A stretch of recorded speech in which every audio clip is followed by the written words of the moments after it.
Hallo und willkommen zurück bei einem Day in the Life of a Medical Student Video Quarantine Edition.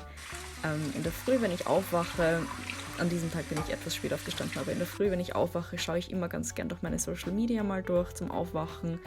Dann, wie ihr jetzt gerade seht, habe ich immer die wundervolle Ehre, dass ich mein Geschirr vom Vortag noch abwaschen darf. Das hat mich einfach meistens nicht mehr gefreut am Abend. Und dann lasse ich mit Tee und Frühstück den Tag langsam beginnen.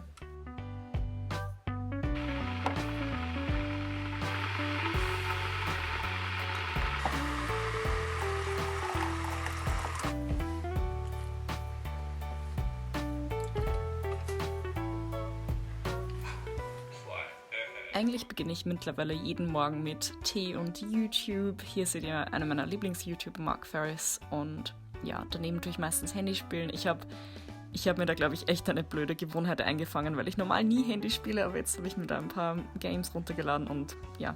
Was ich auch noch ganz gern mache, ist, dass ich in der Früh meine Pflanzen gieße und dann meine ganze Morning Routine durchlaufe, damit ich richtig motiviert in den Tag starten kann.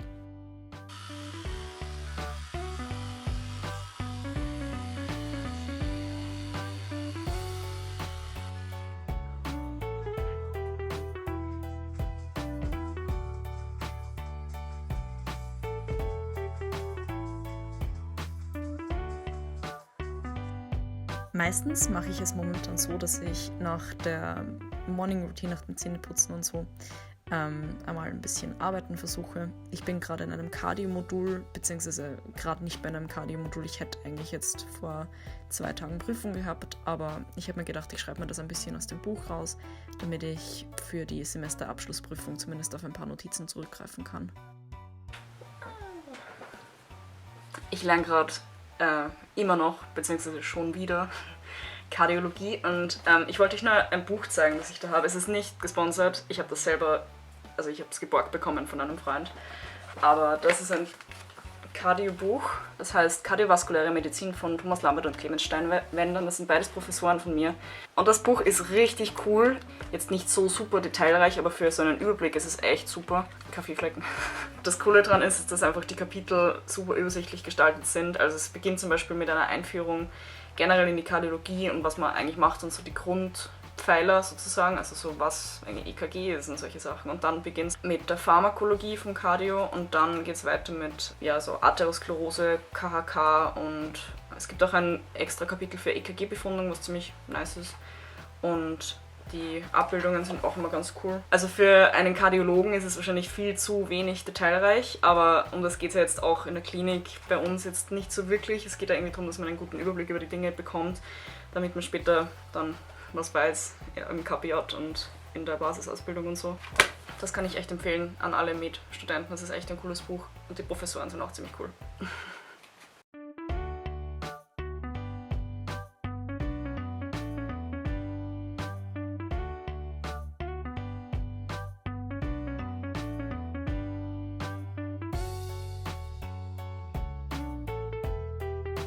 Wie ihr schon seht, bin ich daheim einfach sehr oft abgelenkt beim Lernen. Ich habe da gerade wieder mit dem Handy herumgetan. Aber ich glaube, das ist einfach das Schwierige dran, wenn man alles an einem Ort macht. Essen, schlafen, lernen, arbeiten, zusammenschreiben. Und ja, darum versuche ich mir einfach meine Arbeitsperioden so kreativ wie möglich zu gestalten und hoffe, dass das irgendwie passt.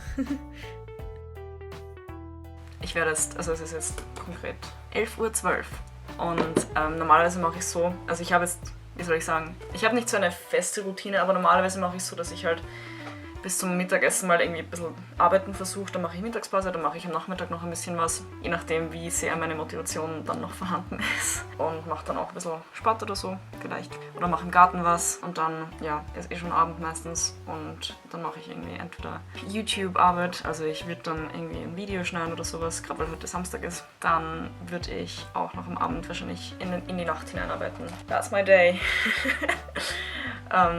Ja, mich würde interessieren, falls ihr irgendwas studiert, wie geht's euch mit der ganzen Quarantäne-Geschichte? Weil ich merke schon bei mir, dass ich massiv irgendwie an der Tatsache, dass ich nicht mehr auf die Uni gehen kann, leide. Ich verstehe natürlich, warum das alles gemacht werden muss und ich habe auch Respekt davor und so weiter. Aber ich glaube, gerade bei Medizinstudenten ist es einfach so, dass wir gewohnt sind, dass wir wohin gehen und unsere Arbeit dann dort machen und daheim quasi nur das frisch Gelernte wiederholen. Und wenn man jetzt daheim was Neues lernen muss, dann ist es vielleicht ein bisschen schwieriger.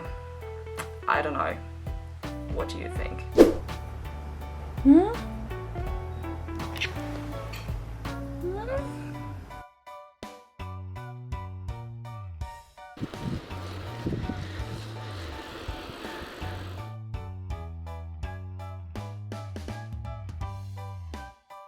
An dem Tag bin ich tatsächlich dann auch noch einkaufen gefahren. Und ich weiß nicht, wie es euch damit geht. In Österreich haben wir in den Supermärkten Maskenpflicht. Aber es ist echt schwierig, sich daran zu gewöhnen, dass man eine Maske aufhat an einem Ort, der nicht das Krankenhaus ist, wenn das irgendwie Sinn macht.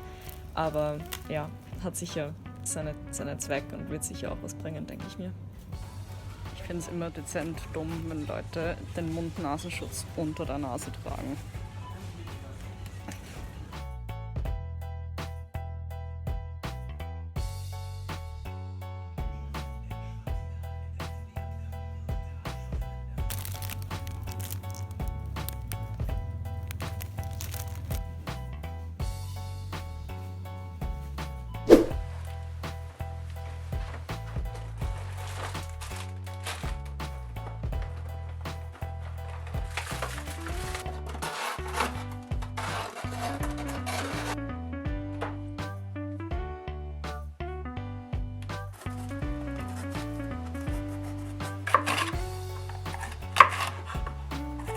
Für mich ist es immer total wichtig, dass ich mich gesund ernähre und ausgewogen ernähre, wenn ich nicht so viel rausgehen kann und jetzt auch, wo ja die Fitnessstudios und so zu haben und ich nicht so viel Bewegung bekomme, finde ich es noch wichtiger, dass man sich gesund ernährt und darum mache ich mir mittlerweile eigentlich fast jeden Tag einen Salat zum Mittagessen und ja, ist meistens ein griechischer Salat mit Feta und Kürbiskernöl und Tomaten und lauter guten Dingen.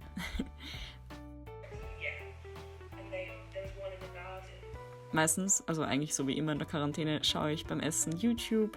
Hier ein Video von Carrie Fletcher, das ist eine meiner Lieblings-YouTuberinnen, die macht auch gerade so eine tägliche Serie, wo sie jeden Tag ein Video postet, gemeinsam mit ihrem Freund. Dann habe ich auch schon weitergelernt. Ich habe hier gerade die Auskultationspunkte ausgearbeitet und mir die irgendwie bildlich darstellen versucht. Und da gibt es eben verschiedene Punkte für die ganzen Herzklappen. Und ja, ich glaube, so kann man sich das ganz gut merken.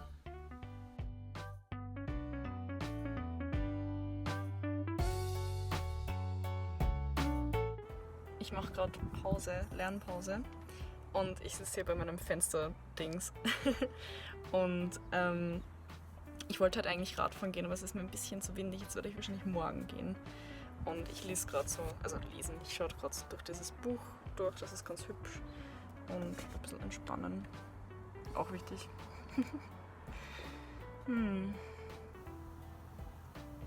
Ich weiß nicht, ob ich euch das schon mal gezeigt habe, aber ich habe mir da so also das ist mein Fenster, das kann man eben so aufmachen, das ist ein Dachfenster. Ich habe mir da so ein Dings gebaut aus einem einfachen Brett und so Holzstangen mit so einem Regalhalter unten und das kann man quasi, ich weiß nicht, ob man das so sieht, aber das kann man da unten einhängen und dann eben darauf stellen und dann hat man so eine Art Tisch. Und da kann man eben Bücher drauflegen oder Tränke draufstellen oder auch Snacks und so. Und ich tue das zum Beispiel auch voll auf Abendessen oder Mittagessen und werde einfach dann die Aussicht ein bisschen genießen. Es ist super entspannend, da sitzen.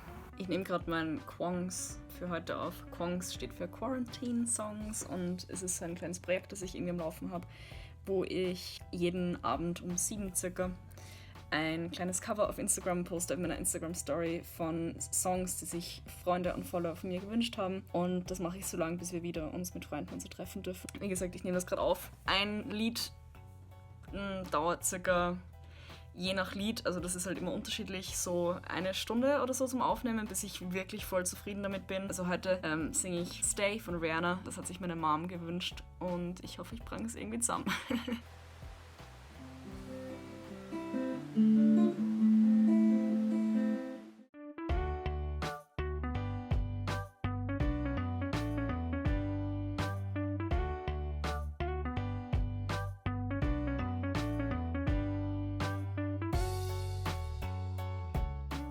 Ich habe gerade was gefunden, was euch vielleicht auch interessieren könnte. Darum habe ich mir gedacht, ich sage euch das schnell.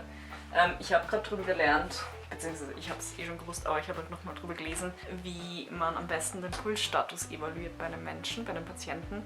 Der Pulsstatus ist einfach, dass man schaut, erstens mal Blutdruck messen ist sowieso immer drin, aber Pulsstatus ist vor allem auch irgendwie so, dass man beide Seiten vergleicht, um eben herauszufinden, ob vielleicht irgendwo im Körper auf einer Seite, zum Beispiel in einem Bein, eine Arterie verengt ist oder so und da das Blut nicht mehr gut durchkommt, worauf in weiterer Folge die Extremität dann unterversorgt sein kann, was eben zu dementsprechenden Symptomen führt. Und da gibt es so gewisse Punkte, die man quasi so abtastet. Und in dem Buch sagen sie zum Beispiel, das ist die Arteria femoralis, also das ist eine ganz, ganz tiefe Beinarterie, die ist ziemlich dick auch. Und dann außerdem die Arteria poplitea, die ist hier da drin. Es gibt dann auch noch die Arteria tibialis posterior, die ist so, wie soll ich sagen, distal hinter dem Innenknöchel und die Arteria dorsalis pedis. Und da kann man dann direkt die Blutversorgung am Fuß quasi testen, ob das auf beiden Seiten gleich ist, beziehungsweise ob eine Seite vielleicht zeitversetzt ist. Back at the window. Ich habe überhaupt keinen Hunger. Ich habe nämlich... Oh, das brennt. Ich habe irgendwie überhaupt keinen Hunger. Ich habe vorhin auch schon ein bisschen Obst gesnackt und so. Und jetzt werde ich wahrscheinlich nur so ein bisschen Knabberzeug zum Abendessen. Ja, aber ich bin hier back at the window und es ist super, super nice, weil es einfach so schön warm ist. Sommer! Danach habe ich noch bis in die Nacht hineingelernt und ja, bin dann irgendwann mal schlafen gegangen und dann fängt der ganze Tagesablauf wieder von vorne an. Meine Tage in der Quarantäne sind jetzt nicht die abwechslungsreichsten, aber ich glaube, da geht es uns allen gleich. Aber ich hoffe, euch hat das Video trotzdem gefallen und ihr habt ein bisschen einen Einblick bekommen in das Leben einer Medizinstudentin in der Quarantäne. Und ja, see you soon. Falls ihr wollt, könnt ihr dem Video ein Like geben und meinen Kanal abonnieren. Das wäre cool, aber ja, keine Zwänge. Passt, bye!